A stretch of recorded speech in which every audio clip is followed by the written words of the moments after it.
सम्पूर्णलाई फेरि पनि स्वागत छ न्यूज मिडियाको अर्को भिडियोमा। आज हामीले यस भिडियोमा नेपाली कथानक चलचित्र पीताम्बरको रिभ्यू लिएर आएका छौं।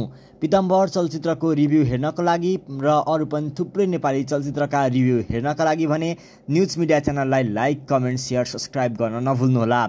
र हजुरहरूलाई अर्को कुरा पनि जानकारी गराउन चाहन्छु कि न्यूज मिडिया युट्युब च्यानलमा छिटै नै अर्को नेपाली हास्य टेली श्रृङ्खला पख्तलाई आउन गइरहेको छ। हजुरहरूले न्यूज मिडियामा धेरै प्रकारका विषयवस्तुहरू हेर्न सक्नुहुन्छ। अब सुरु गरौँ चलचित्र पीताम्बरको रिभ्यू। पीताम्बर एक एक्सन जर्नाको चलचित्र रहेको छ र मैले भर्खरै फर्स्ट डे फर्स्ट सो हेरेर आएँ। मलाई लाग्यो सायद यस्तो चलचित्र नेपालमा अहिलेसम्म बनेकै छैन। चलचित्र एकदमै दिग्गज कलाकारहरूले भरिपूर्ण भएको देखिन्छ। दयाहाङ राई, सौगात मल्ल, अनुप विक्रम शाही, प्रदीप खड्का, दिव्या रायमाझी, सुरक्षा पन्त, चलचित्रले सबै पात्रलाई न्याय दिएको देखिन्छ। चलचित्रको फर्स्टतिर हेर्ने हो भने चलचित्र राजनीतितर्फ घुमेको देखिन्छ, तर एकैछिन पछाडि होइन होला जस्तो लाग्छ आफैलाई। एकाएक चलचित्रले मोड चेन्ज गर्छ। चलचित्र हेरिरहँदाखेरि मलाई नेपालमा पनि यस्तो चलचित्र बन्छ र जस्तो लागेको थियो, तर अवश्य बन्ने रहेछ। चलचित्रको ब्याकग्राउन्ड म्युजिकको त कुरै नगरौँ, नेक्स्ट लेभलको रहेको छ। चलचित्रमा भएका डायलग डेलिभरी एकदम राम्रो लाग्यो। सायद यस्तो डायलग डेलिभरी मैले कुनै पनि चलचित्रमा देखेको थिइनँ। मलाई चाहिँ सुरुबाटै पीताम्बर चलचित्रले किन यस्तो चर्चा पायो लाग्दै थियो, तर चलचित्र हेरेपछि चर्चा त अझै कम पाएको रहेछ भन्ने जस्तो लाग्यो। क्रिसा चौलगाई जो आफैमा फिमेल डिरेक्टर हुन्, महिलाले केही गर्न सक्दैनन् भन्नेलाई उनले गरेर देखाइदिएकी छिन्। महिला पनि पुरुषभन्दा कम छैनन् भनेर उनले प्रमाणित गरिदिन्। चलचित्रको डिरेक्सनमा भने क्रिसा चौलगाई आफै रहेकी छिन् भने निर्मातामा विशाल चौलगाई रहेका छन्। अब चलचित्रको कुरा गर्नु पर्दाखेरि चलचित्रमा फाइट, ट्विस्ट, सस्पेन्स एकदम बवाल छ।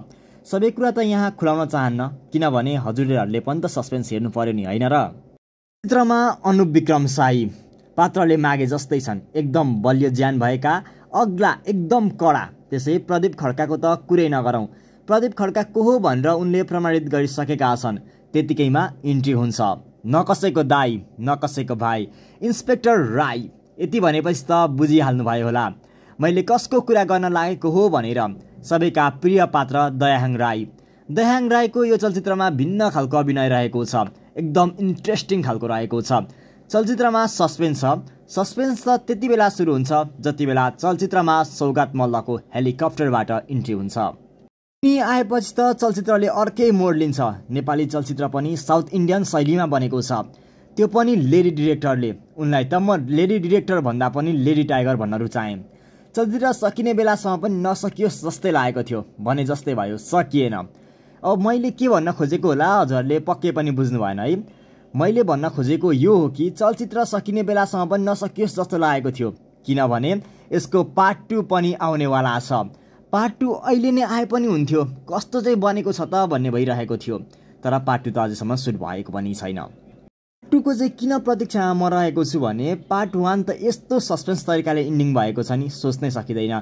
त्यो हेरेपछि पार्ट 2 त आउनै पर्छ भनेर मनभित्रमा कता कता कौतूहलता जागिरहेको छ। यसको पार्ट 2 मा झनै डेन्जर हुनेवाला छ। चलचित्र यतिमै सकिन्छ। अब फेरि हामी अर्को भिडियोमा अवश्य पनि भेट्नेछौँ। त्यति बेलासम्मलाई हामीलाई बिदा दिनुहोस्। बिहिबार साँझ 5 बजे न्यूज मिडियामा पख तँलाई सिरियलको प्रतीक्षा गर्नुहोला।